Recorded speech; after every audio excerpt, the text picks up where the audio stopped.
Libro 11. La creación y el tiempo, reflexión filosófica. Capítulo I. Fin de las confesiones, alabar a Dios. 1. Por ventura, Señor, siendo tuya la eternidad, ignoras las cosas que te digo, o ves en el tiempo lo que se ejecuta en el tiempo. Pues ¿por qué te hago relación de tantas cosas? No ciertamente para que las sepas por mí, sino que excito con ellas hacia ti mi afecto y el de aquellos que leyeren estas cosas, para que todos digamos, grande es el Señor y laudable sobremanera uno. Ya lo he dicho y lo diré, por amor de tu amor hago esto, amore amoris tui facio istuc. Porque también oramos, y, no obstante, la verdad dice, sabe vuestro Padre qué es lo que necesitáis, aun antes que se lo pidáis. 2. Te hacemos, pues, patente nuestro afecto confesándote nuestras miserias y tus misericordias sobre nosotros, para que nos libres enteramente, ya que comenzaste, para que dejemos de ser miserables en nosotros y seamos felices en ti, ya que nos llamaste, y para que seamos pobres de espíritu, y mansos, y llorosos, y hambrientos, y sedientos de justicia, y misericordiosos, y puros de corazón, y pacíficos. He aquí que te he referido muchas cosas, las que he podido y he querido, por haberlo querido tú primero, a fin de que te confesase, Señor Dios mío, porque eres bueno, porque tu misericordia es eterna. 3. Capítulo 2. Favor divino para entender las Escrituras. 2. Pero cuando podré yo suficientemente referir con la lengua de mi pluma todas tus exhortaciones, todos tus terrores y consolaciones y direcciones, a través de los cuales me llevaste a predicar tu palabra y dispensar tu sacramento a tu pueblo. Aunque fuese capaz de referir por orden estas cosas, me cuestan caras las gotas de tiempo y desde antiguo ardo en deseos de meditar tu ley y confesarte en ella mi ciencia y mi impericia, las primicias de tu iluminación y las reliquias de mis tinieblas, hasta que la flaqueza sea devorada por la fortaleza. Y no quiero que se me vayan en otra cosa las horas que me dejen libres las necesidades de la refección del cuerpo, de la atención del alma y de los servicios que debemos a los hombres y los que no debemos, y, sin embargo, les damos. 3. Dios y Señor mío, está atento a mi corazón y escuche tu misericordia mi deseo, porque no solo me abraza en orden a mí, sino también en orden a servir a la caridad fraterna, y que así es, lo ves tú en mi corazón. Que yo te sacrifique la servidumbre de mi inteligencia y de mi lengua, más dame que te ofrezca, porque soy pobre y necesitado y tú rico para todos los que te invocan. 4. Y que seguro tienes cuidado de nosotros. Circuncida mis labios interiores y exteriores de toda temeridad y de toda mentira. Tus escrituras sean mis castas delicias, ni yo me engañe en ellas ni con ellas engañe a otros. Atiende, Señor, y ten compasión, Señor, Dios mío, luz de los ciegos y fortaleza de los débiles y luego luz de los que ven y fortaleza de los fuertes, atiende a mi alma, que clama de lo profundo, y óyela. Porque si no estuvieran aún en lo profundo tus oídos, ¿a dónde iríamos, a dónde clamaríamos?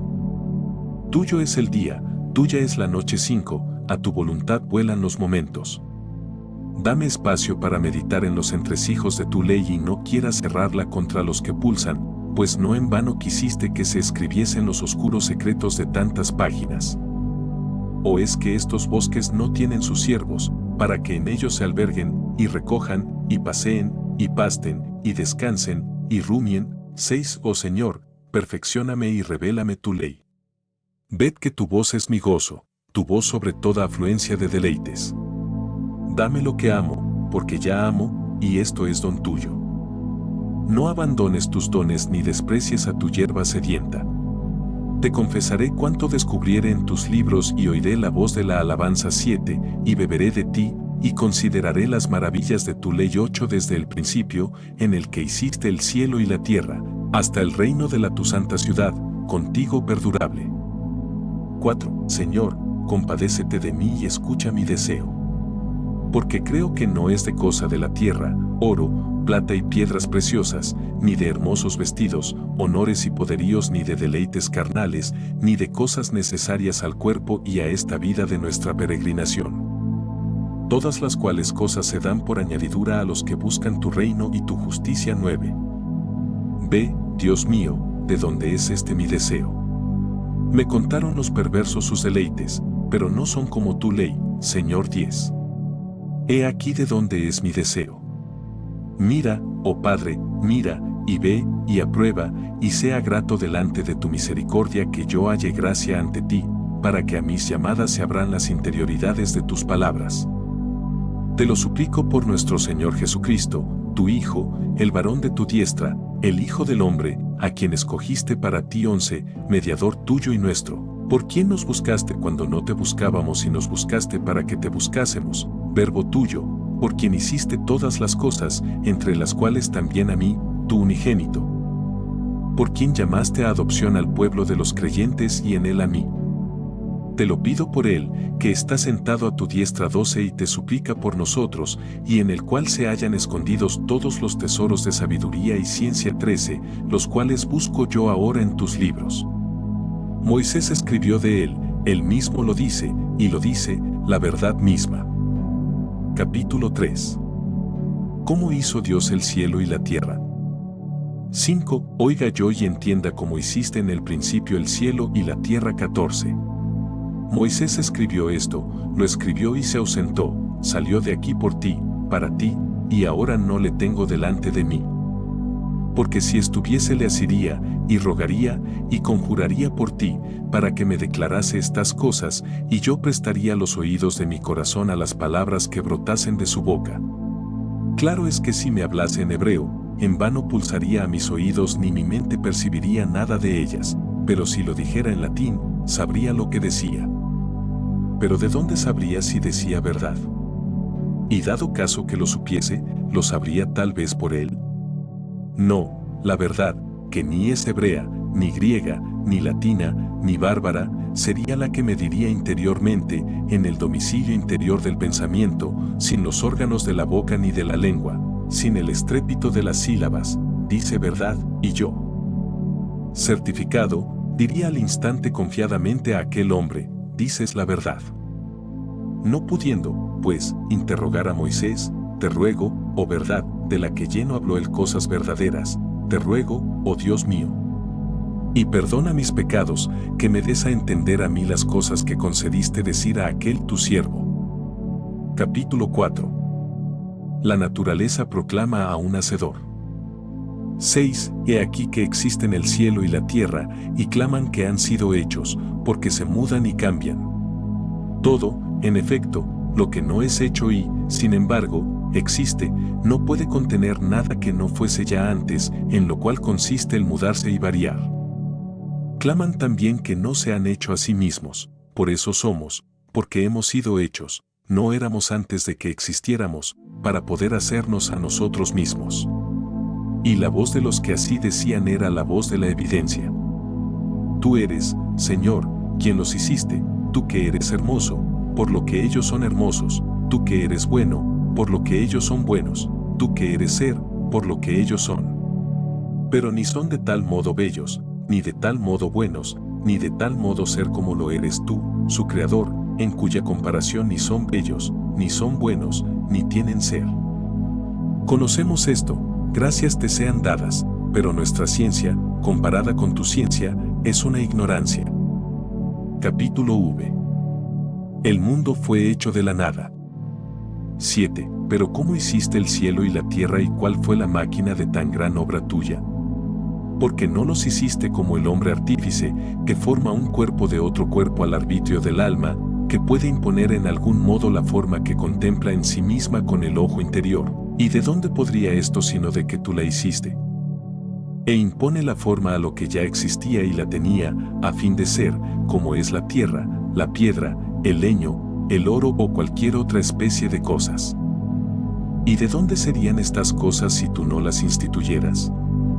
Tú diste cuerpo al artífice, tú creaste al alma, que manda a los miembros, tú, la materia de que hace algo, tú, el ingenio con que alcanza el arte y ve interiormente lo que hace fuera, tú, el sentido del cuerpo con el que, como un intérprete, transmite del alma a la materia aquello que hace y a su vez anuncia al alma lo que se ha hecho, para que ésta consulte interiormente a la verdad, que la preside, si se hizo bien la cosa.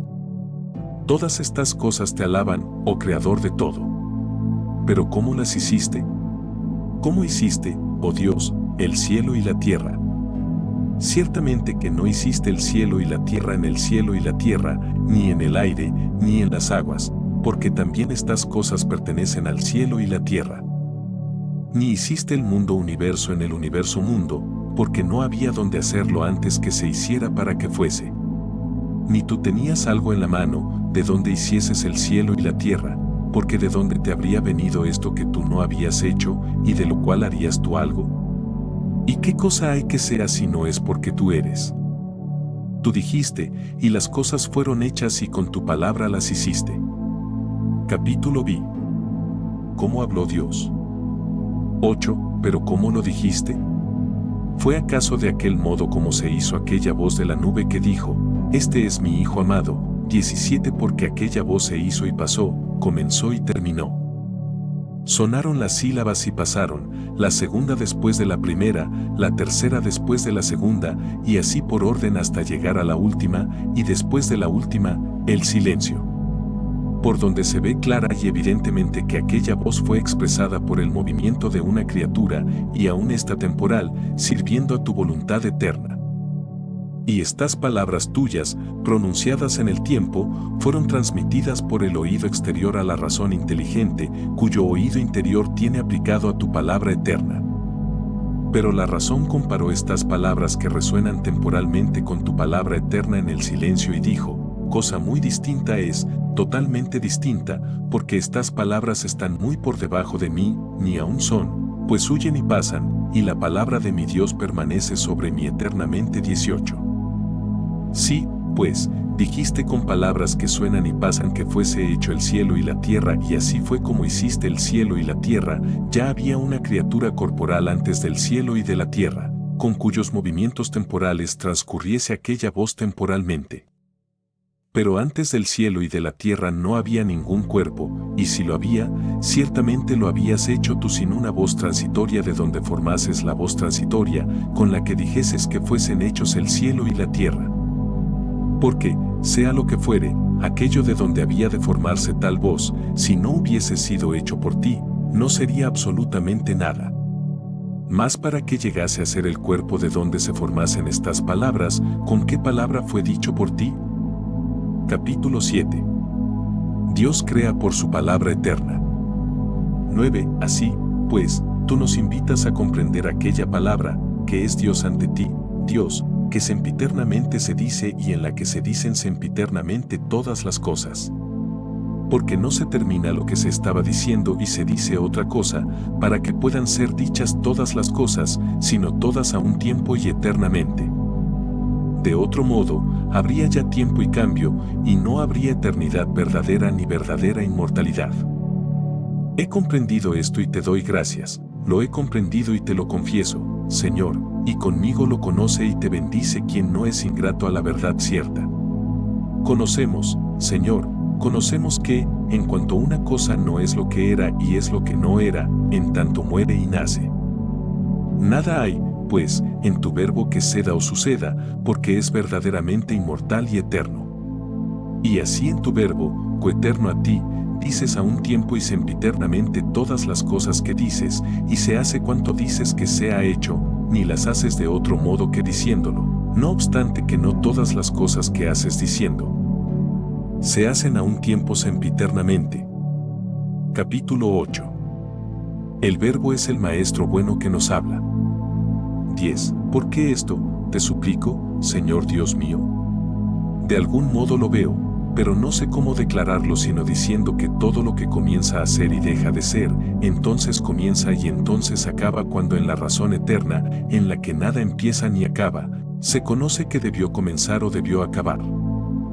Es el mismo verbo o palabra tuya, que es también principio, porque nos habla. 19. Así habla por la carne en el Evangelio, y así habló exteriormente a los oídos de los hombres, para que fuese creído, y se le buscase dentro, y se le hallase en la verdad eterna, en donde el Maestro bueno y único enseña a todos los discípulos. 20. Allí oigo tu voz, Señor, que me dice que quien nos habla es quien nos enseña, pero el que no nos enseña, aunque hable, no nos habla a nosotros. ¿Y quién es el que nos enseña sino la verdad que permanece? Porque hasta cuando somos amonestados por la criatura mudable, somos conducidos a la verdad inmutable, donde verdaderamente aprendemos cuando estamos en su presencia y le oímos y nos gozamos con grande alegría por la voz del Esposo 21, tornando allí de donde somos. Y es principio, porque si no permaneciese cuando erramos, no tendríamos a dónde volver. Pero cuando retornamos de nuestro error, ciertamente volvemos conociendo, pero para que conozcamos, Él nos enseña, porque es principio y nos habla. Capítulo 9. El cielo y la tierra hechos en el Verbo maravilloso que nos habla. 11. En este principio, oh Dios, hiciste el cielo y la tierra, en tu Verbo, en tu Hijo, en tu virtud, en tu sabiduría, en tu verdad, hablando de modo admirable y obrando de igual modo. ¿Quién será capaz de comprender, quién de explicar, qué sea aquello que fulgura a mi vista y hiere mi corazón sin lesionarle? Me siento horrorizado y enardecido, horrorizado, por la desemejanza con ella, enardecido, por la semejanza con ella. La sabiduría misma es la que fulgura a mi vista, rompiendo mi niebla, que otra vez me cubre, desfallecido por aquel cúmulo caliginoso de mis miserias, porque de tal modo se debilitó en la pobreza mi vigor 22, que no puedo soportar a mi bien hasta que tú, Señor, que te hiciste propicio a todos mis pecados, sanes también todas mis languideces, porque redimirás de la corrupción mi vida y me coronarás en miseración y misericordia, y saciarás con bienes mi deseo, porque será renovada mi juventud como la del águila 23. Porque por la esperanza fuimos hechos salvos y esperamos con paciencia 24 tus promesas. Que te oiga cuando hablas interiormente el que pueda, que yo confiadamente clamaré, conforme a tu oráculo, que excelsas son tus obras, Señor, todas las has hecho con sabiduría. 25 Este es el principio, y en este principio hiciste el cielo y la tierra. Capítulo X. ¿Qué hacía Dios antes de crear el mundo? 12. ¿No es verdad que están llenos de su vetustez quienes nos dicen, ¿qué hacía Dios antes que hiciese el cielo y la tierra? Porque si estaba ocioso, dicen, y no obraba nada, ¿por qué no permaneció así siempre y en adelante como hasta entonces había estado, sin obrar? Porque si para dar la existencia a alguna criatura es necesario que surja un movimiento nuevo en Dios y una nueva voluntad, ¿cómo puede haber verdadera eternidad donde nace una voluntad que antes no existía?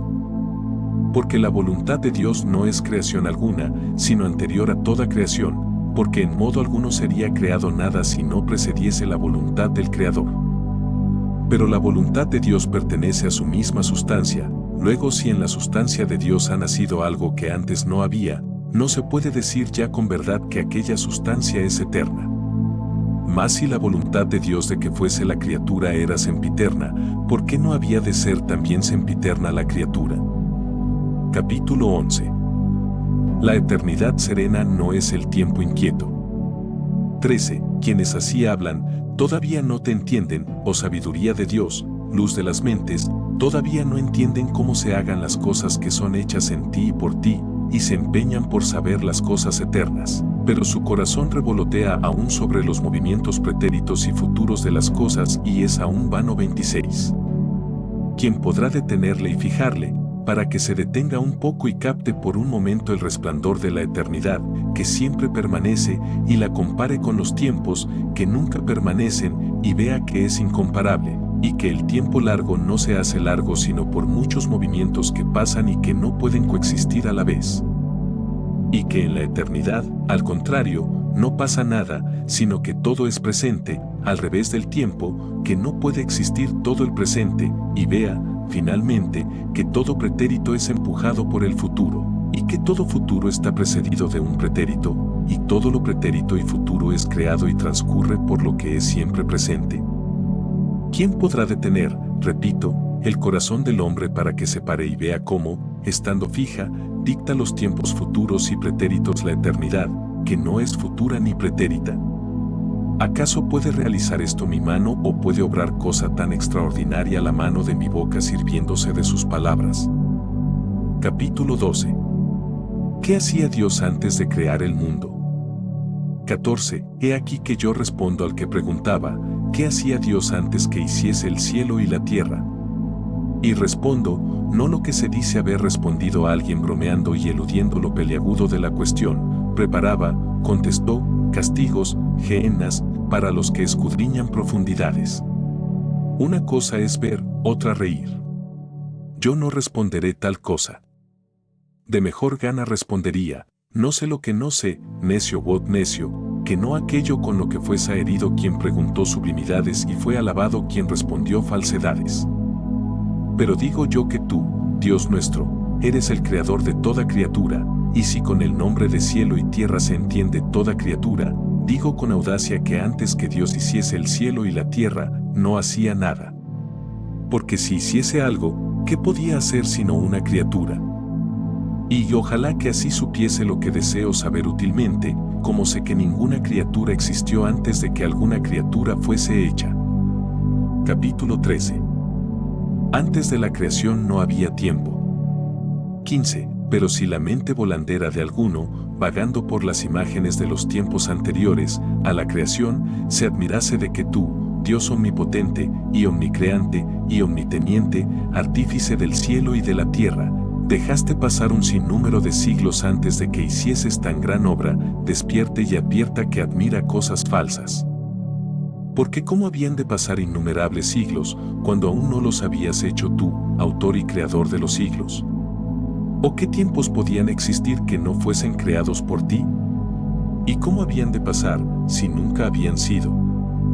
Luego, siendo tú el obrador de todos los tiempos, si existió algún tiempo antes de que hicieses el cielo y la tierra, ¿por qué se dice que cesabas de obrar? Porque tú habías hecho el tiempo mismo, ni pudieron pasar los tiempos antes de que hicieses los tiempos. Pues si antes del cielo y de la tierra no existía ningún tiempo, ¿por qué se pregunta qué era lo que entonces hacías? Porque realmente no había tiempo donde no había entonces. 16. Ni tú precedes temporalmente a los tiempos, de otro modo no precederías a todos dos tiempos. Pero precedes a todos los pretéritos por la celsitud de tu eternidad, siempre presente, y superas todos los futuros, porque son futuros, y cuando vengan serán pretéritos. Tú, en cambio, eres el mismo, y tus años no mueren 27. Tus años ni van ni vienen, al contrario de estos nuestros, que van y vienen, para que todos sean. Tus años existen todos juntos, porque existen, ni son excluidos los que van por los que vienen, porque no pasan, pero los nuestros todos llegan a ser cuando ninguno de ellos exista ya. Tus años son un día 28, y tu día no es un cada día, sino un hoy, porque tu hoy no cede el paso al mañana ni sucede al día de ayer. Tu hoy es la eternidad, por eso engendraste coeterno a ti a aquel a quien dijiste, yo te he engendrado hoy 29. Tú hiciste todos los tiempos, y tú eres antes de todos ellos, ni hubo un tiempo cuando no existía. El tiempo. Capítulo 14. ¿Qué es el tiempo? 17. No hubo, pues, tiempo alguno en que tú no hicieses nada, puesto que el mismo tiempo es obra tuya. Pero ningún tiempo te puede ser coeterno, porque tú eres permanente, y si permaneciese, no sería tiempo. ¿Qué es, pues, el tiempo? ¿Quién podrá explicar esto fácil y brevemente? ¿Quién podrá comprenderlo con el pensamiento, para hablar luego de él? Y, sin embargo, ¿qué cosa más familiar y conocida mentamos en nuestras conversaciones que el tiempo? Y cuando hablamos de él, sabemos sin duda qué es, como sabemos o entendemos lo que es cuando lo oímos pronunciar a otro. ¿Qué es, pues, el tiempo? Si nadie me lo pregunta, lo sé, pero si quiero explicárselo al que me lo pregunta, no lo sé. Lo que sí digo sin vacilación es que sé que si nada pasase no habría tiempo pasado, y si nada sucediese, no habría tiempo futuro, y si nada existiese, no habría tiempo presente. Pero aquellos dos tiempos, pretérito y futuro, ¿cómo pueden ser, si el pretérito ya no es él y el futuro todavía no es? Y en cuanto al presente, si fuese siempre presente y no pasase a ser pretérito, ya no sería tiempo, sino eternidad. Sí, pues, el presente, para ser tiempo es necesario que pase a ser pretérito, como decimos que existe cuya causa o razón de ser está en dejar de ser, de tal modo que no podemos decir con verdad que existe el tiempo sino en cuanto tiende a no ser. Capítulo 15. La medida del tiempo. 18. Y, sin embargo, decimos tiempo largo y tiempo breve, lo cual no podemos decirlo más que del tiempo pasado y futuro. Llamamos tiempo pasado largo, VGR, a 100 años antes de ahora, y de igual modo tiempo futuro largo a 100 años después, tiempo pretérito breve, si decimos, por ejemplo, hace 10 días, y tiempo futuro breve, si dentro de 10 días. Pero ¿cómo puede ser largo o breve lo que no es? Porque el pretérito ya no es, y el futuro todavía no es. No digamos, pues, que es largo, sino, hablando del pretérito, digamos que fue largo, y del futuro, que será largo. Oh Dios mío y luz mía, ¿no se burlará en esto tu verdad del hombre? Porque el tiempo pasado que fue largo cuando era ya pasado o tal vez cuando era aún presente. Porque entonces podía ser largo, cuando había de que ser largo, y como el pretérito ya no era, tampoco podía ser largo, puesto que de ningún modo existía. Luego no digamos, el tiempo pasado fue largo, porque no hallaremos que fue largo, por la razón de que lo que es pretérito, por serlo, no existe, sino digamos, largo fue aquel tiempo siendo presente, porque siendo presente fue cuando era largo, todavía, en efecto, no había pasado para dejar de ser, por lo que era y podía ser largo. Pero después que pasó, dejó de ser largo, al punto que dejó de existir. 19. Pero veamos, oh alma mía, si el tiempo presente puede ser largo, porque se te ha dado poder sentir y medir las duraciones. ¿Qué me respondes? ¿100 años presentes son acaso un tiempo largo? Mira primero si pueden estar presentes 100 años. Porque si se trata del primer año, es presente, pero los 99 son futuros, y, por tanto, no existen todavía, pero si estamos en el segundo, ya tenemos uno pretérito, otro presente, y los restantes, futuros. Y así de cualquiera de cada uno de los años medios de este número centenario que tomemos como presente, todos los anteriores a él serán pasados, todos los que vengan después de él, futuros. Por todo lo cual no pueden ser presentes los 100 años. Pero veamos si aún el año que se toma es presente. En efecto, si de él el primer mes es presente, los restantes son futuros, si se trata del segundo, ya el primero es pasado, y los restantes no son aún. Luego ni aún el año en cuestión es todo presente, y si no es todo presente, no es el año presente, porque el año consta de 12 meses, de los cuales cualquier mes que se tome es presente siendo los restantes pasados o futuros. Pero es que ni el mes que corre es todo presente, sino un día. Porque si lo es el primero, los restantes son futuros, si es el último, los restantes son pasados, si alguno de los intermedios, unos serán pasados, otros futuros. 20. He aquí el tiempo presente, el único que hallamos debió llamarse largo, que apenas si se reduce al breve espacio de un día. Pero discutamos aún esto mismo. Porque ni aún el día es todo el presente. Este se compone, en efecto, de 24 horas entre las nocturnas y diurnas, de las cuales la primera tiene como futuras las restantes y la última como pasadas todas las demás, y cualquiera de las intermedias tiene delante de ella pretéritas y después de ella futuras. Pero aún la misma hora está compuesta de partículas fugitivas, siendo pasado lo que ha transcurrido de ella, y futuro lo que aún le queda.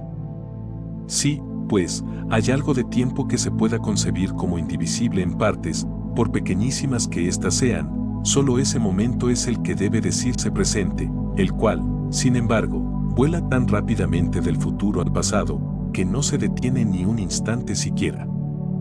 Porque, si se detuviese, podría dividirse en pretérito y futuro, y el presente no tiene espacio ninguno. ¿Dónde está, pues, el tiempo que llamamos largo? ¿Será acaso el futuro? Ciertamente que no podemos decir de este que es largo, porque todavía no existe que sea largo, sino decimos que será largo, y si fuese largo, cuando saliendo del futuro, que todavía no es, comenzare a ser y fuese hecho presente para poder ser largo. Ya clama el tiempo presente, con las razones antedichas, que no puede ser largo. Capítulo 16. ¿Qué tiempo puede medirse? 21. Y. Sin embargo, Señor, sentimos los intervalos de los tiempos y los comparamos entre sí, y decimos que unos son más largos y otros más breves. También medimos cuánto sea más largo o más corto aquel tiempo que este, y decimos que este es doble o triple y aquel sencillo, o que este es tanto como aquel. Ciertamente nosotros medimos los tiempos que pasan cuando sintiéndolos los medimos, más los pasados, que ya no son, o los futuros, que todavía no son, ¿quién los podrá medir? A no ser que se atreva alguien a decir que puede medirse lo que no existe. Porque mientras está pasando el tiempo puede sentirse y medirse, pero cuando ha pasado ya no es mensurable, porque no existe. Capítulo 17. ¿Existe el pasado y el futuro? 22. Pregunto yo, Padre, no afirmo, oh Dios mío, presídeme y gobiérname. ¿Quién hay que me diga que no son tres los tiempos, como aprendimos de niños y enseñamos a los niños pretérito, presente y futuro, sino solamente presente, por no existir aquellos dos? ¿Acaso también existen estos, pero como procediendo de un sitio oculto cuando de futuro se hace presente o retirándose a un lugar oculto cuando de presente se hace pretérito? Porque si aún no son, donde los vieron los que predijeron cosas futuras, porque en modo alguno puede ser visto lo que no es. Y los que narran cosas pasadas no narraran cosas verdaderas, ciertamente, si no viesen aquellas con el alma, las cuales, si fuesen nada, no podrían ser vistas de ningún modo. Luego existen las cosas futuras y las pretéritas. Capítulo 18. Presencia del pasado y del futuro en mi memoria. 23. Permíteme ir adelante en mi investigación, Señor, esperanza mía, que no se distraiga mi atención. Porque, si son las cosas futuras y pretéritas, quiero saber dónde están. Lo cual si no puedo todavía, sea al menos que, donde quiera que estén, no son allí futuras o pretéritas, sino presentes, porque si allí son futuras, todavía no son, y si son pretéritas, ya no están allí, donde quiera, pues, que estén, cualesquiera que ellas sean, no son sino presentes. Cierto que, cuando se refieren a cosas pasadas verdaderas, no son las cosas mismas que han pasado las que se sacan de la memoria, sino las palabras engendradas por sus imágenes, que pasando por los sentidos imprimieron en el alma como su huella. Así, mi puericia, que ya no existe, existe en el tiempo pretérito, que tampoco existe, pero cuando yo recuerdo o describo su imagen, en tiempo presente la intuyo, porque existe todavía en mi memoria. Ahora, si es semejante la causa de predecir los futuros, de modo que se presientan las imágenes ya existentes de las cosas que aún no son, confieso, Dios mío, que no lo sé. Lo que sí sé ciertamente es que nosotros premeditamos muchas veces nuestras futuras acciones y que esta premeditación es presente, no obstante que la acción que premeditamos aún no exista, porque es futura, la cual, cuando acometamos y comencemos a poner por obra nuestra premeditación, comenzará entonces a existir, porque entonces será no futura, sino presente. 24. Así, pues, de cualquier modo que se halle este arcano presentimiento de los futuros, lo cierto es que no se puede ver sino lo que es. Pero lo que es ya, no es futuro, sino presente. Luego cuando se dice que se ven las cosas futuras, no se ven estas mismas, que todavía no son, esto es, las cosas que son futuras, sino a lo más sus causas o signos, que existen ya, y por consiguiente ya no son futuras, sino presentes a los que las ven, y por medio de ellos, concebidos en el alma, son predichos los futuros. Los cuales conceptos existen ya a su vez, y los intuyen presentes en sí quienes predicen aquellos. Hable por mí un ejemplo tomado de la inmensa multitud de cosas. Contemplo la aurora, anuncio que ha de salir el sol. Lo que veo es presente, lo que predigo, futuro, no futuro el sol, que ya existe, sino su orto, que todavía no ha sido. Sin embargo, aun su mismo orto, si no lo imaginara en el alma como ahora cuando digo esto, no podría predecirlo. Pero ni aquella aurora, que veo en el cielo, es el orto del sol, aunque le preceda, ni tampoco aquella imaginación mía que retengo en el alma, las cuales dos cosas se ven presentes para que se pueda predecir aquel futuro. Luego no existen aún como futuras, y si no existen aún, no existen realmente, y si no existen realmente, no pueden ser vistas de ningún modo, sino solamente pueden ser predichas por medio de las presentes que existen ya y se ven. Capítulo 19. Dios, Maestro de los Profetas. 25. Así, pues, oh Rey de la creación, ¿cuál es el modo con que tú enseñas a las almas las cosas que son futuras, puesto que tú las enseñaste a los profetas? ¿Cuál es aquel modo con que enseñas las cosas futuras, tú para quien no hay nada futuro? ¿O más bien enseñas las cosas presentes acerca de las futuras? Porque lo que no es, tampoco puede ser ciertamente enseñado. Muy lejos está este modo de mi vista, excelso es, no podré alcanzarlo por mi 30, mas lo podré por ti, cuando lo tuvieres a bien, dulce luz de los ojos míos ocultos. 31. Capítulo 20. Diferencia de tiempos.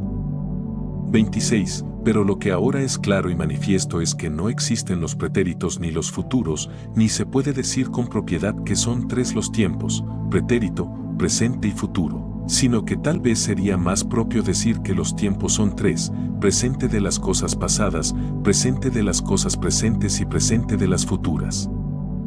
Porque estas son tres cosas que existen de algún modo en el alma, y fuera de ella yo no veo que existan: presente de cosas pasadas, la memoria; presente de cosas presentes, visión; y presente de cosas futuras, expectación. Si me es permitido hablar así, veo ya los tres tiempos y confieso que los tres existen.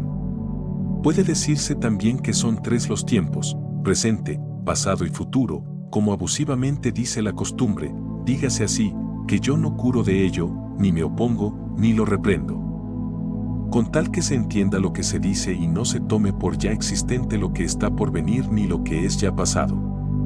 Porque pocas son las cosas que hablamos con propiedad, muchas las que decimos de modo impropio, pero que se sabe lo que queremos decir con ellas. Capítulo 21. ¿Cómo se mide el paso del tiempo?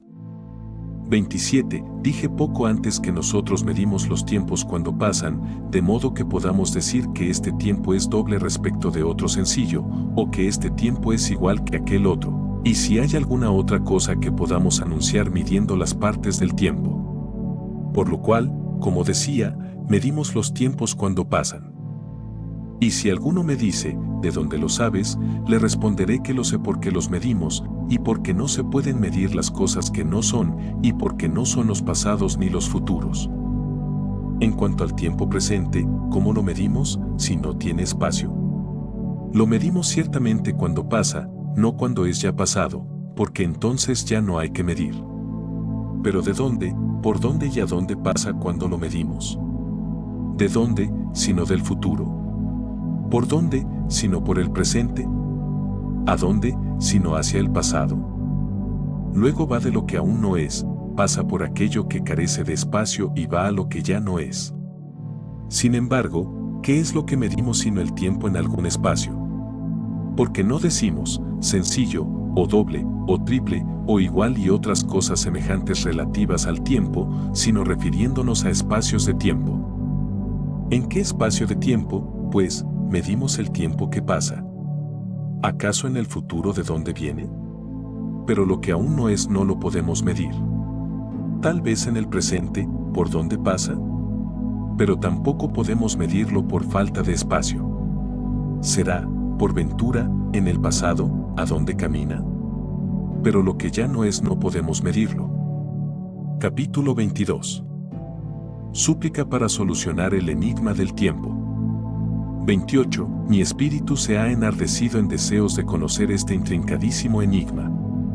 No quieras ocultar, Señor Dios mío, Padre bueno, te lo suplico por Cristo, no quieras ocultar a mi deseo estos problemas tan corrientes como profundos, antes bien penetre yo en ellos y aparezcan claros, esclarecidos, Señor, por tu misericordia.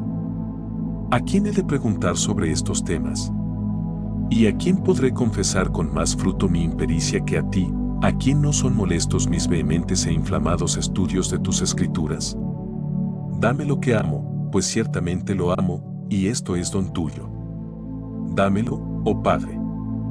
Tú que sabes dar buenas dádivas a tus hijos. 32, dámelo, porque me he propuesto la tarea de conocer y tengo ante mí un duro trabajo. 33, hasta que me abras.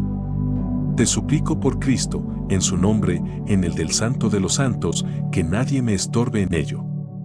También yo he creído, por eso hablo. 34. Esta es mi esperanza, para ello vivo, a fin de contemplar la delectación del Señor. 35. He aquí que has hecho viejos mis días. 36, y pasan, mas ¿cómo? No lo sé. Y hablamos, de tiempo y de tiempo, y, de tiempos y tiempos, y, en cuánto tiempo dijo aquel esto, en cuánto tiempo hizo esto aquel, y, cuán largo tiempo hace que no vi aquello, y, esta sílaba tiene doble tiempo respecto de aquella otra breve sencilla. Decimos estas cosas o las hemos oído, y las entendemos si somos entendidos. Clarísimas y vulgarísimas son estas cosas, las cuales de nuevo vuelven a ocultarse, siendo nuevo su descubrimiento. Capítulo 23. El tiempo no es el movimiento de los astros. 29. Oí de cierto hombre docto que el movimiento del sol, la luna y las estrellas es el tiempo, pero no hacen ti. ¿Por qué el tiempo no ha de ser más bien el movimiento de todos los cuerpos? ¿Acaso si cesaran los luminares del cielo y se moviera la rueda de un alfarero, no habría tiempo con que pudiéramos medir las vueltas que daba y decir que tanto tardaba en unas como en otras? O se movía unas veces más despacio y otras más aprisa, que unas duraban más, otras menos. Y aún diciendo estas cosas, ¿no hablamos nosotros también en el tiempo? ¿Y cómo habría en nuestras palabras sílabas largas y sílabas breves, si no es sonando durante más tiempo aquellas y menos estas? Concede, oh Dios, a los hombres ver en lo pequeño las nociones comunes de las cosas pequeñas y grandes. Son las estrellas y lumbreras del cielo, signos para distinguir los tiempos, días y años, lo son sin duda, pero ni yo diría que una vuelta de aquella ruedecilla de madera es un día, ni tampoco, por lo mismo, podría decir que dicha vuelta no es tiempo. 30. Lo que yo deseo saber es la virtud y naturaleza del tiempo con el que medimos el movimiento de los cuerpos y decimos que tal movimiento, VGR, es 2 veces más largo que este. Porque pregunto, puesto que se llama día no solo la duración del sol sobre la tierra, según la cual una cosa es el día y otra la noche, sino todo su recorrido de oriente a oriente, según lo cual decimos, han pasado tantos días, incluyendo en tantos días sus noches, no contadas aparte. Puesto que el día se cierra con el movimiento del sol y su recorrido de oriente a oriente, pregunto yo si el día es el mismo movimiento o la duración con que hace dicho recorrido, o ambas cosas a la vez. Porque si el día fuera lo primero, sería desde luego un día, aunque el sol tardase en hacer su recorrido el tiempo de 1 hora solamente. Si fuese lo segundo, no sería un día si hiciese el recorrido de salida a salida en el breve espacio de 1 hora, sino que tendría el sol que dar 24 vueltas para formar un día. Y si fuesen ambas cosas, ni aquel se llamaría día, en el supuesto que el sol realizara su giro en el espacio de 1 hora, ni tampoco este, en el caso en que cesando el sol transcurriese tanto tiempo cuanto éste suele emplear en su recorrido de mañana a mañana. Pero no trato ahora de investigar qué es lo que llamamos día, sino que es el tiempo, con el cual, midiendo el recorrido del sol, podríamos decir que lo hizo en la mitad menos de tiempo de lo que suele, si lo hubiese hecho en un espacio de tiempo equivalente a 12 horas, y comparando ambos tiempos diríamos que aquel es sencillo, este doble. Aun dado caso que unas veces hiciese el sol su recorrido de oriente a oriente en 24 horas y otras en 12. Nadie, pues, me diga que el tiempo es el movimiento de los cuerpos celestes, porque cuando se detuvo el sol por deseos de un individuo para dar fin a una batalla victoriosa, Jos 10,12, estaba quieto el sol y caminaba el tiempo, porque aquella lucha se ejecutó y terminó en el espacio de tiempo que le era necesario. Veo, pues, que el tiempo es una cierta distensión, continua, pero lo veo o es que me figuro verlo. Tú me lo mostrarás, oh luz de la verdad. Capítulo XIV. El tiempo tampoco es el movimiento de los cuerpos. 31. ¿Mandas que apruebe si alguno dice que el tiempo es el movimiento del cuerpo? no lo mandas. Porque yo oigo, y tú lo dices, que ningún cuerpo se puede mover si no es en el tiempo, pero que el mismo movimiento del cuerpo sea el tiempo no lo oigo, ni tú lo dices. Porque cuando se mueve un cuerpo, mido por el tiempo el rato que se mueve, desde que empieza a moverse hasta que termina. Y si no le vi comenzar a moverse y continúa moviéndose de modo que no vea cuando termina, no puedo medir esta duración, sino es tal vez desde que lo comencé a ver hasta que dejé de verlo. Y si lo veo largo rato, solo podré decir que se movió largo rato, pero no cuánto, porque cuando decimos cuánto, no lo decimos sino por relación a algo, como cuando decimos tanto esto, cuanto aquello, o esto es doble respecto de aquello, y así otras cosas por el estilo. Pero si pudiéramos notar los espacios de los lugares, de donde y hacia donde va el cuerpo que se mueve, o sus partes, si se moviese sobre sí como en un torno, podríamos decir cuánto tiempo empleó en efectuarse aquel movimiento del cuerpo o de sus partes desde un lugar a otro lugar. Así, pues, siendo una cosa el movimiento del cuerpo y otra aquello con que medimos su duración, ¿quién no ve cuál de los dos debe decirse tiempo con más propiedad? Porque si un cuerpo se mueve unas veces más o menos rápidamente y otras está parado, no solo medimos por el tiempo su movimiento, sino también su parada, y decimos, tanto estuvo parado cuanto se movió, o estuvo parado el doble o el triple de lo que se movió, y cualquiera otra cosa que comprenda o estime nuestra dimensión, más o menos. Como suele decirse, no es, pues, el tiempo el movimiento de los cuerpos. Capítulo 25. Agustín no sabe qué es lo que no sabe del tiempo. 32. Te confieso, Señor, que ignoro aún que sea el tiempo, y te confieso asimismo, Señor, saber que digo estas cosas en el tiempo, y que hace mucho que estoy hablando del tiempo, y que este mismo, hace mucho, no sería lo que es si no fuera por la duración del tiempo. ¿Cómo, pues, sé esto, cuando no sé lo que es el tiempo? ¿O es tal vez que ignoro cómo he de decir lo que sé? ¡Ay de mí, que no sé siquiera lo que ignoro! Heme aquí en tu presencia, Dios mío, que no miento. Como hablo, así está mi corazón. Tú alumbrarás mi lámpara, Señor, Dios mío, tú iluminarás mis tinieblas. 37. Capítulo 26. Agustín mide y no sabe lo que mide. 33. ¿Acaso no te confiesa mi alma con confesión verídica que yo mido los tiempos? Cierto es, Señor, Dios mío, que yo mido, y no sé lo que mido el movimiento del cuerpo por el tiempo, pero no mido también el tiempo mismo. ¿Y podría acaso medir el movimiento del cuerpo, cuánto ha durado y cuánto ha tardado en llegar de un punto a otro, si no midiese el tiempo en que se mueve? ¿Pero de dónde mido yo el tiempo? ¿Acaso medimos el tiempo largo por el breve, como medimos por el espacio de un codo el espacio de una viga?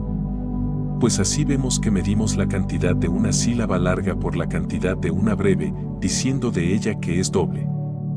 Y de este modo medimos la extensión de los poemas por la extensión de los versos, y la extensión de los versos por la extensión de los pies, y la extensión de los pies por la cantidad de las sílabas, y la cantidad de las largas por la cantidad de las breves, no por las páginas, que de este modo medimos los lugares, no los tiempos. Sino cuando, pronunciándolas, pasan las voces y decimos, largo poema, pues se compone de tantos versos, largos versos, pues constan de tantos pies, larga sílaba, pues es doble respecto de la breve. Pero ni aún así llegaremos a una medida fija del tiempo, porque puede suceder que un verso más breve suene durante más largo espacio de tiempo, si se pronuncia más lentamente, que otro más largo, si se recita más aprisa. Y lo mismo dígase del poema, del pie y de la sílaba. De aquí me pareció que el tiempo no es otra cosa que una extensión, ¿pero de qué? No lo sé, y maravilla será si no es de la misma alma. 32. Porque ¿qué es, te suplico, Dios mío, lo que mido cuando digo, bien de modo indefinido, como, este tiempo es más largo que aquel otro, o bien de modo definido, como, este es doble que aquel? Mido el tiempo, lo sé, pero ni mido el futuro, que aún no es, ni mido el presente, que no se extiende por ningún espacio, ni mido el pretérito, que ya no existe. ¿Qué es, pues, lo que mido. ¿Acaso los tiempos que pasan, no los pasados? Así lo tengo dicho ya, CC 16 y 21. Capítulo 27. En la memoria se miden los tiempos. 34. Insiste, alma mía, y presta gran atención, Dios es nuestro ayudador. Él nos ha hecho y no nosotros. 38. Atiende de qué parte alborea la verdad. Supongamos, por ejemplo, una voz corporal que empieza a sonar y suena, y luego cesa y se hace silencio, y pasa ya a pretérita aquella voz y deja de existir tal voz. Antes de que sonase era futura y no podía ser medida, por no ser aún, pero tampoco ahora lo puede ser, por no existir ya. Luego solo pudo serlo cuando sonaba, porque entonces había que medir. Pero entonces no se detenía, sino que caminaba y pasaba. ¿Acaso por esta causa podía serlo mejor? Porque pasando se extendía en cierto espacio de tiempo en que podía ser medida, por no tener el presente espacio alguno. Sí, pues, entonces podía medirse, supongamos otra voz que empieza a sonar y continúa sonando con un sonido seguido e ininterrumpido. Midámosla mientras suena, porque cuando cesare de sonar ya será pretérita y no habrá que pueda ser medido. Midámosla totalmente y digamos cuánto sea. Pero todavía suena, y no puede ser medida sino desde su comienzo, desde que empezó a sonar, hasta el fin, en que cesó, puesto que lo que medimos es el intervalo mismo de un principio a un fin. Por esta razón, la voz que no ha sido aún terminada no puede ser medida, de modo que se diga, que larga o breve es, o denominarse igual a otra, ni sencilla o doble, o cosa semejante, respecto de otra. Pero cuando fuere terminada, ya no existirá. ¿Cómo podrá en este caso ser medida? Y, sin embargo, medimos los tiempos, no aquellos que aún no son, ni aquellos que ya no son, ni aquellos que no se extienden con alguna duración, ni aquellos que no tienen términos. No medimos, pues, ni los tiempos futuros, ni los pretéritos, ni los presentes, ni los que corren. Y, sin embargo, medimos los tiempos. 35. Oh Dios, creador de todo. Este verso consta de 8 sílabas, alternando las breves y las largas. Las 4 breves, primera, tercera, quinta y séptima, son sencillas respecto de las 4 largas, segunda, cuarta, sexta y octava. Cada una de estas, respecto de cada una de aquellas, vale doble tiempo. Yo las pronuncio y las repito, y veo que es así, en tanto que son percibidas por un sentido fino. En tanto que un sentido fino las acusa, yo mido la sílaba larga por la breve, y noto que la contiene justamente 2 veces. Pero cuando suena una después de otra, si la primera es breve y larga la segunda, ¿cómo podré retener la breve y cómo la aplicaré a la larga para ver que la contiene justamente 2 veces, siendo así que la larga no empieza a sonar hasta que no cesa de sonar la breve? Y la misma larga, por ventura la mido presente, siendo así que no la puedo medir sino terminada. Y, sin embargo, su terminación es su preterición. ¿Qué es, pues, lo que mido? ¿Dónde está la breve con que mido? ¿Dónde la larga que mido? Ambas sonaron, volaron, pasaron, ya no son. No obstante, yo las mido, y respondo con toda la confianza con que puede uno fiarse de un sentido experimentado, que aquella es sencilla, esta doble, en duración de tiempo se entiende. Ni puedo hacer esto si no es por haber pasado y terminado. Luego no son aquellas sílabas que ya no existen, las que mido, sino mido algo en mi memoria y que permanece en ella fijo. 36. En ti, alma mía, mido los tiempos. No quieras perturbarme, que así es, ni quieras perturbarte a ti con el tropel de tus impresiones. En ti, repito, mido los tiempos. La afección que en ti producen las cosas que pasan, y que, aun cuando hayan pasado, permanece, es la que yo mido de presente, no las cosas que pasaron para producirla, esta es la que mido cuando mido los tiempos. Luego o esta es el tiempo o yo no mido el tiempo. Y que, cuando medimos los silencios y decimos, aquel silencio duró tanto tiempo cuanto duró aquella otra voz, ¿no extendemos acaso el pensamiento para medir la voz como si sonase, a fin de poder determinar algo de los intervalos de silencio en el espacio del tiempo? Porque callada la voz y la boca, recitamos a veces poemas y versos, y toda clase de discursos y cualesquiera dimensiones de emociones, y nos damos cuenta de los espacios de tiempo y de la cantidad de aquel respecto de este, no de otro modo que si tales cosas las dijésemos en voz alta. Si alguno quisiese emitir una voz un poco sostenida y determinase en su pensamiento lo larga que había de ser, este tal determinó, sin duda, en silencio el espacio dicho de tiempo, y encomendándolo a la memoria, comenzó a emitir aquella voz que suena hasta llegar al término prefijado, que digo, sonó y sonará. Porque lo que se ha realizado de ella, sonó ciertamente, más lo que resta, sonará, y de esta manera llegará a su fin, mientras la atención presente traslada el futuro en pretérito, disminuyendo el futuro y creciendo el pretérito hasta que, consumido el futuro, sea todo pretérito. Capítulo 28. El alma, medida del tiempo. 37. Pero ¿cómo disminuye o se consume el futuro, que aún no existe? ¿O cómo crece el pretérito, que ya no es, sino es porque en el alma, que es quien lo realiza, existen las tres cosas? Porque ella espera, atiende y recuerda, a fin de que aquello que espera pase por aquello que atiende a aquello que recuerda. ¿Quién hay, en efecto, que niegue que los futuros aún no son? Y, sin embargo, existe en el alma la expectación de los futuros. ¿Y quién hay que niegue que los pretéritos ya no existen? Y, sin embargo, todavía existe en el alma la memoria de los pretéritos. ¿Y quién hay que niegue que el tiempo presente carece de espacio por pasar en un punto? Y, sin embargo, perdura la atención por donde pase al no ser lo que es. No es, pues, largo el tiempo futuro, que no existe, sino que un futuro largo es una larga expectación del futuro, ni es largo el pretérito, que ya no es, sino que un pretérito largo es una larga memoria del pretérito. 38. Supongamos que voy a recitar una canción sabida por mí. Antes de comenzar, mi expectación se extiende a toda ella, pero una vez comenzada, cuanto voy quitando de ella para el pasado, tanto a su vez se extiende mi memoria y se distiende la vida de esta mi acción en la memoria, por lo ya dicho, y en la expectación, por lo que he de decir. Sin embargo, mi atención es presente, y por ella pasa lo que era futuro para hacerse pretérito. Lo cual, cuanto más y más se verifica, tanto más, abreviada la expectación, se alarga la memoria, hasta que se consume toda la expectación, cuando, terminada toda aquella acción, pasare a la memoria.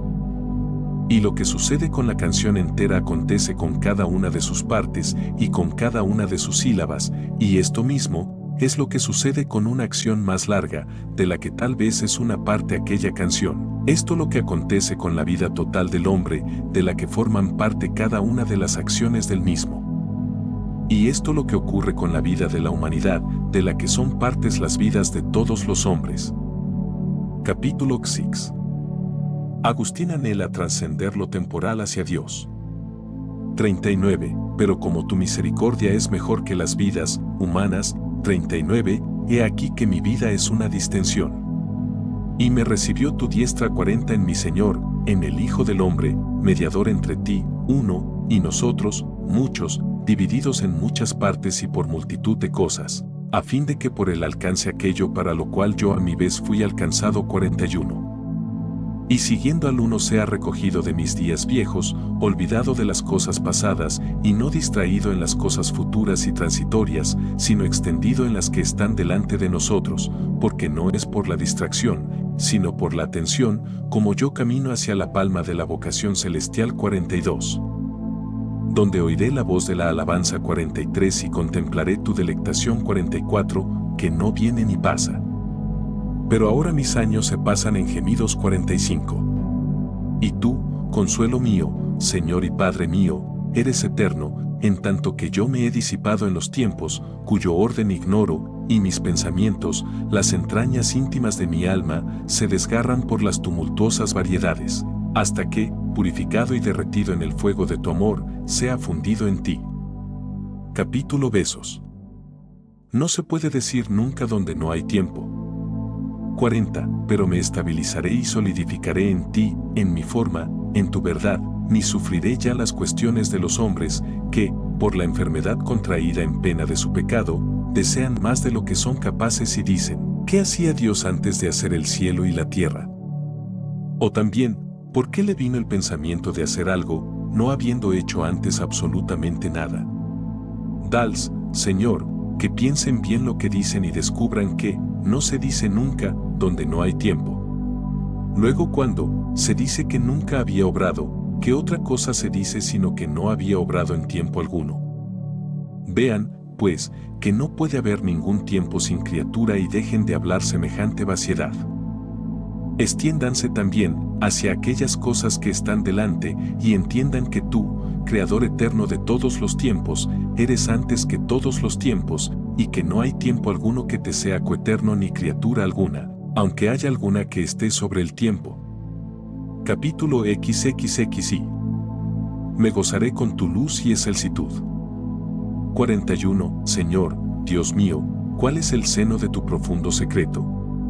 Y que lejos de él me arrojaron las consecuencias de mis delitos. Sana mis ojos y yo me gozaré con tu luz.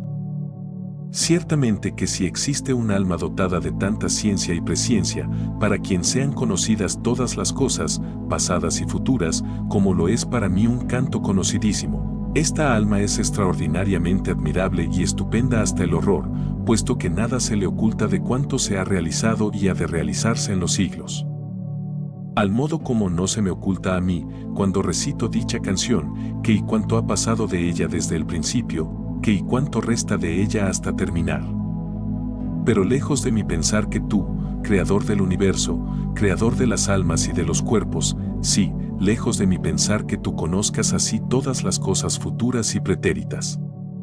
Sí, tú las conoces de otro modo más admirable y más profundo. Porque no sucede en ti, inconmutablemente eterno, esto es, Creador verdaderamente eterno de las inteligencias, algo de lo que sucede en el que recita u oye recitar un cántico conocido, que con la expectación de las palabras futuras y la memoria de las pasadas varía el afecto y se distiende el sentido. Pues así como conociste desde el principio el cielo y la tierra, sin variación de tu conocimiento, así hiciste en el principio el cielo y la tierra sin distinción de tu acción. Quien entiende esto, que te alabe, y quien no lo entiende, que te alabe también. Oh cuán excelso eres. Y sin embargo, son tu morada los humildes de corazón. Porque tú levantas a los caídos 46, y no caen aquellos cuya excelsitud eres tú.